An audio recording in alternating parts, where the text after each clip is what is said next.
2022년 2월 22일 한국뉴스입니다. 방역당국이 코로나19 오미크론 변이 유행의 정점에서 하루 확진자가 27만 명에 이를 수 있다는 예측을 내놨다. 중앙방역대책본부는 21일 국내외 10개 연구기관이 추산한 코로나19 유행 전망을 종합해 발표했다. 5개 기관이 정점 전망을 발표했는데 이 중 3곳이 3월 중 하순 하루 24만 명에서 27만 명일 것으로 내다봤다. 정부가 당초 내놨던 정점 예측인 14만 명에서 17만 명을 크게 웃도는 수치다. 21일 0시 기준 국내 신규 확진자는 9만 5,362명, 누적 확진자는 205만 8,199명이다. 중환자 병상에서 치료 중인 위중증 환자는 480명으로 일주일 전 14일 306명에 비해 57% 늘었다. 이 추세대로면 2주 뒤 위중증 환자가 1,500명이 넘을 것이란 전망도 나온다. 전문가들은 급격한 중환자 증가로 지난해 말 델타 변이 확산으로 벌어진 병상 대란이 재발하는 상황을 우려하고 있다. 방역당국은 확진자 급증이 코로나19가 계절 독감화되는 과정이라며 불안해할 필요가 없다고 밝혔다. 문재인 대통령은 이날 수석보좌관 회의에서 오미크론 유행도 정점을 지날 날이 머지않았다며 앞으로 위중증 관리와 의료 대응 여력을 중심에 두고 상황에 따라 언제든지 유연하게 거리 두기를 조정해 나가겠다고 밝혔다. 교육부가 다음 달 2일 개학 후 2주 동안 학교들이 전면 원격 수업을 포함해 학사 운영을 탄력적으로 하도록 권고했다. 다음 달 초 코로나19 확진자가 폭증할 것이란 전망이 잇따르자 정부 방침인 새 학기 정상 등교에 얽매이지 말고 학교별로 전면 원격 수업까지 고민해 보라는 메시지다. 유은혜 교육부 장관은 21일 새 학기 오미크론 대응 비상점검 지원단 회의를 주재하고 다음 달 2일부터 11일까지를 새 학기 적응 주간으로 운영키로 했다. 이 기간에는 수업시간 단축이나 밀집도 조정 등을 통해 탄력적으로 학사를 운영하도록 했다. 특히 전면 원격 수업까지 염두에 두고 학교를 운영해 달라고 주문했다. 교육부는 지난 7일 새 학기 방역 및 학사 운영 방안을 발표하면서 학교가 통째로 원격 수업에 들어가는 것은 지양하라고 권고한 바 있다. 하지만 다음 달 초 오미크론 변이 확산세가 정점에 이를 것으로 예상되자 입장을 바꿨다. 한편 현재 모더나는 오미크론 전용 백신과 오미크론 델타 두 변이에 대해 동시 대응 가능한 백신을 각각 개발 중이다. 두 백신은 올해 상반기에 임상 데이터를 공개할 예정이라고 폴 버튼 모더나 최고의학 책임자가 발표했다. 그는 코로나19가 누구도 예측할 수 없을 정도로 빠르게 진화하고 있다며 완전한 종식 없이 결국 다시 돌아올 것으로 봤다. 버튼은 지난해 11월 오미크론 변이를 발견했는데 불과 수개월 사이에 스텔스 오미크론 변이가 또 기승을 부리고 있다며 확진자 수가 줄면서 일종의 안정기를 거치게 되겠지만 완전한 퇴치 없이 결국 다시 돌아올 것으로 생각한다고 밝혔다. 그러면서 이제 전 세계는 코로나19도 마치 독감처럼 감염을 막기 위해 항상 백신 접종을 해야 한다는 사실을 인정해야 한다. 이러한 예방 효과를 위해 매년 한 번씩 부스터샷을 맞아야 할 것으로 보인다라며 결국 백신을 계속 접종하면서 살아야 할 것이라고 예측했다. 그는 코로나19 엔데믹에 대해 코로나19 바이러스는 사라지지 않고 결국 존재하겠지만 대다수가 백신을 접종함으로써 질병과 함께 살아갈 수 있을 때가 사실상 엔데믹이 될 것다라고 설명했다. 이재명 더불어민주당 대선 후보가 과거에 자신이 변호했던 조카의 살인사건 유족으로부터 피소당한 소송을 기각해달라는 답변서를 법원에 제출했다. 21일 원고 측 소송 대리인인 이병철 변호사에 따르면 이 후보는 이날 서울중앙지법에 답변서를 냈다. 여기에서 이재명 후보는 원고 청구를 기각해달라며 원고의 주장 사실에 대해 전부 부인한다고 밝혔다. 이어 피고는 구체적인 답변을 작성하기 위한 사실관계를 파악하는 중이라며 구체적인 사실관계를 파악하는 대로 청구 원인에 대한 상세한 준비서면을 제출하겠다고 덧붙였다. 앞서 이재명 대선 후보의 조카는 2006년 5월 8일 서울 강동구 A씨의 자택에 찾아가 미리 준비한 흉기를 휘둘러 A씨 배우자와 딸을 살해했다. 이 과정에서 A씨는 김씨를 피해 5층 아파트 베란다에서 뛰어내려 중상을 입었다. 이재명 대선 후보는 자신의 조카인 김씨의 형사재판 1, 2심 변호인을 맡았다. 그는 재판에서 김씨가 심신미약 상태였다는 주장을 폈던 것이 최근 뒤늦게 재조명돼 논란이 됐다. 김씨는 1심과 2심 모두 무기징역을 선고받은 뒤 상고를 취하해 판결이 그대로 확정됐다. 논란이 일자 이재명 대선 후보는 최근 조카 변호 경력을 언급하며 제1가 중 1인이 과거 데이트 폭력 중범죄를 저질렀는데 그 가족들이 변호사를 선임할 형편이 못 돼 일가 중 유일한 변호사인 제가 변론을 맡을 수밖에 없었다고 밝혔다.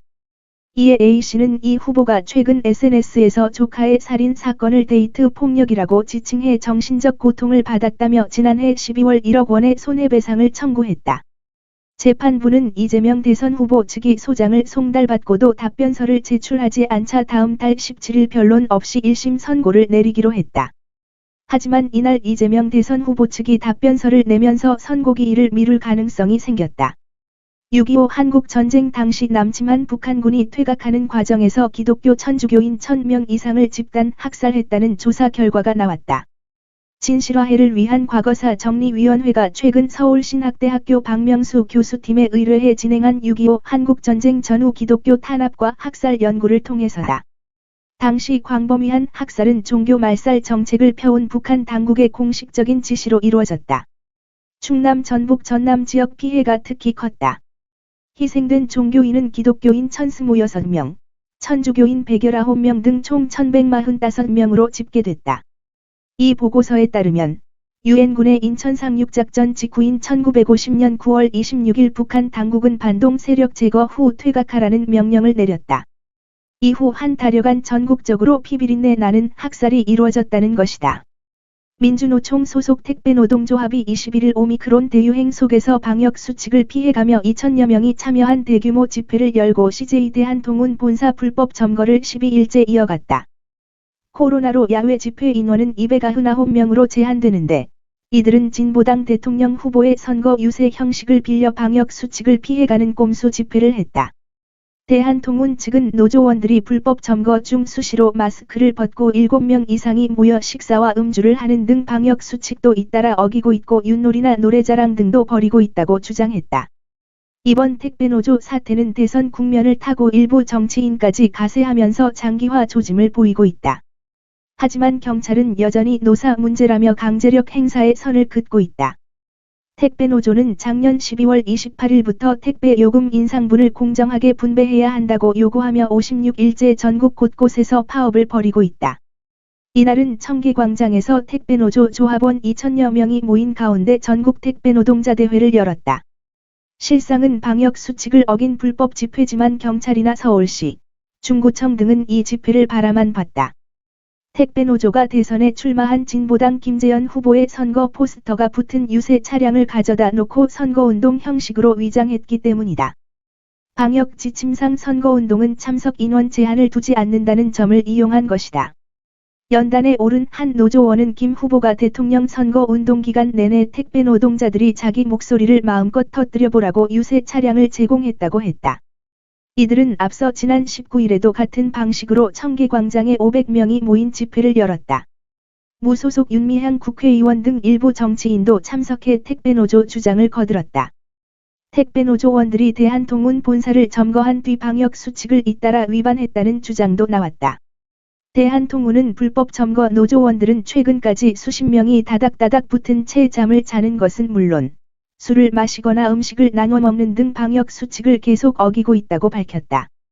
대한통운은 연일 정부의 공권력 투입을 요청하고 있다. 대한통운 측은 노동조합의 회사 점거로 회사의 누적 손실이 100억 원대로 늘어나고 있는데 정부나 경찰은 움직임이 없다고 했다. 김슬기 비노조연합 대표는 현재 노조는 대한민국의 법률 위에 존재하는 집단이 돼버린 것 같다며 정부는 노사 관계라는 말도 안 되는 이유를 대며 노조의 불법에 일조하고 있다고 주장했다. 그럼에도 적극적으로 대응하는 기관은 없다. 방역수칙 위반에 대해 정부 중앙재난대책본부 관계자는 과태료 부과 등은 구청 소관이라고 했다. 중구청 관계자는 건물 내부의 질서 유지는 회사에서 하는 게 맞는다고 했다. 경찰은 이날 대한통운 본사에 무단으로 침입하고 출입문을 부순 혐의 등으로 노조원 25명에 대해 수사 중이라고 했다. 지난 15일 택배노조 위원장 등 8명에 대해 1차 출석 요구도 했다고 밝혔다. 그럼에도 불법 점거를 풀기 위한 행동에 나설 계획은 없는 상태다. 노조의 행동이 적법한 쟁의 행위인지 소송이 진행 중이라 수사기관이 판단하기 어렵다는 게 경찰 입장이다. 21일 중앙선거관리위원회 주관 대통령 선거법정 TV 토론회에서는 화천대유 대주주 김만배 씨 대화가 담긴 녹취록이 쟁점이 됐다. 이재명 더불어민주당 대선 후보가 녹취록에서 윤석열 국민의힘 대선 후보에 관한 대목을 이용해 윤 후보를 공격하자 윤 후보가 해당 녹취록엔 이재명 게이트라는 말이 나온다고 반격했다. 그러자 이재명 후보는 녹취록을 내라. 지금 허위 사실이라면 후보 사퇴하겠는가? 그거 있었으면 지금까지 제가 있었겠느냐고 했다. 그러자 지난 17일 공개한 3호로에서 해당 녹취록 내용을 단독 보도했던 월간조선이 이날 해당 녹취록 실물 캡처본을 공개했다. 월간조선은 녹취록에 이재명 게이트라는 말이 담겼다는 보도는 월간조선 3호로 김만배 녹취록에 이재명 게이트 2020년 10월 26일 발언도 있었다라는 제목의 기사에 자세히 나와 있다며 이재명 후보가 기사 내용을 못 믿는 것 같아서 녹취 기록의 캡처본을 공개한다고 했다. 또 기존 기사에서는 취재원 보호 차원에서 공개하지 않은 것이라고 설명했다. 녹취 기록은 대장동 개발에 참여했던 김만배 씨와 정영학 회계사 등의 2020년 10월 26일자 대화를 기록한 것이다. 녹음된 대화에서 잘 들리지 않는 부분은,으로 처리됐지만 김만배 씨 입에서 이재명 게이트 때문에라는 표현이 나온 것은 녹취록에 분명하게 담겼다. 앞서 진행된 이날 토론에서 윤 후보는 이 후보를 향해 민주주의와 경제발전 이야기를 하셨는데 언론에 연일 나오는 경기지사 법인카드 공금 횡령 의혹에 대해서는 말을 안 하신다라며 공무원들의 마음이 다 떠나가고 있다. 여기에 대해 제대로 조사하고 본인이 엄정하게 책임지는 것이 민주주의이고 이렇게 해서 사람들의 일할 의욕을 북돋는 것이 경제발전의 기본 아니냐고 했다. 그러자 이 후보는 그 말씀을 하시니 이것을 준비했는데 안 보이려다가 꼭 보여드려야겠다며 패널을 꺼내들었다. 패널에는 화천대유 대주주 김만배 씨의 녹취 내용이 적혀 있었다. 유튜브 채널 열린공감TV는 지난 1월 29일 대장동 개발 특혜 의혹 사건 핵심 인물인 김 씨가 천화동인 5호 소유주 정영학 회계사에게 말한 녹취록을 공개한 바 있다. 이 후보는 윤석열은 영장 들어오면 죽어. 윤석열은 원래 죄가 많은 사람이야. 내가 가진 카드면 윤석열은 죽어 이거 들어봤느냐? 김 씨의 검찰 녹취록이다라고 설명했다. 이에 대해 윤 후보는 화천대유 어쩌고 김만배, 정영학 회계사 통화한 녹취록 이야기하시는데 그분들은 이재명 후보하고 훨씬 가까운 측근이고 저는 10년 동안 본 적도 없다. 정영학이라는 사람은 본 적도 없다라며 녹취록 끝부분을 가면 이재명 게이트란 말을 한다라고 했다. 민주당 선대위는 토론회 중 공지를 통해 윤석열 후보는 김만배 씨와 정영학 씨가 이재명 후보의 측근이라고 말했다. 명백한 허위 사실이라고 했다. 더불어민주당 대선 경선에서 이낙연 전 대표 캠프 공보단장이었던 정운현 전 국무총리 비서실장이 21일 돌연 윤석열 국민의힘 대선 후보 지지를 선언했다. 경선 당시 정 전 실장은 방송과 소셜미디어에서 이재명 민주당 대선 후보를 공개적으로 비판해 온 인물이다. 정 전 실장은 이날 오전 페이스북에 이제 저는 다른 길을 가려고 한다. 국민의힘 윤석열 후보를 도우려고 한다고 밝혔다. 정 전 실장은 최근 양쪽을 다 잘 아는 지인의 주선으로 윤 후보를 만났고 윤 후보로부터 도와달라는 요청을 받고서 당혹스러웠다만 결국은 수락했다며 윤 후보를 돕기로 한 것은 바로 차악을 선택한 셈이라고 말했다. 이어 도덕성과 개혁성을 겸비한 진보 진영의 내로라 하는 명망가들이 전과 사범패륜 대장동 거짓말로 상징되는 즉 지도자로서 치명적인 결함을 가진 이재명 후보를 지지하는 행태를 저는 납득하기 어렵다며 혹여라도 그분들이 이재명 지지는 선, 윤석열 지지는 악이라고 강변한다면 이것이야말로 천박한 진영 논리로서 비판받아 마땅하다고 강조했다. 또 혹자가 말했듯이 저는 예측 불가능한 괴물 대통령보다는 차라리 식물 대통령을 선택하기로 했다고 말했다. 정 전 실장의 이 같은 변심에는 지난 18일 이낙연 선거대책위원장의 순천 지역의 선거 유세 중에 발생한 일이 결정적인 영향을 미친 것으로 전해졌다. 이낙연 위원장의 또 다른 측근인 이병훈 의원은 21일 연합뉴스에 지난 18일 순천 지역 선거 유세에서 이낙연 위원장이 이재명 후보 지지 발언을 하는데 이재명 후보가 온다고 갑자기 음악을 틀어버린 사건이 있었다며 실무자의 실수인데 해당 영상이 SNS에 퍼지며 이낙연 위원장 지지자들의 반발이 커졌다. 정 전 실장은 이 사건을 빌미로 결단을 내린 뒤 지난 19일 이 위원장에게 통보한 것으로 안다라고 말했다.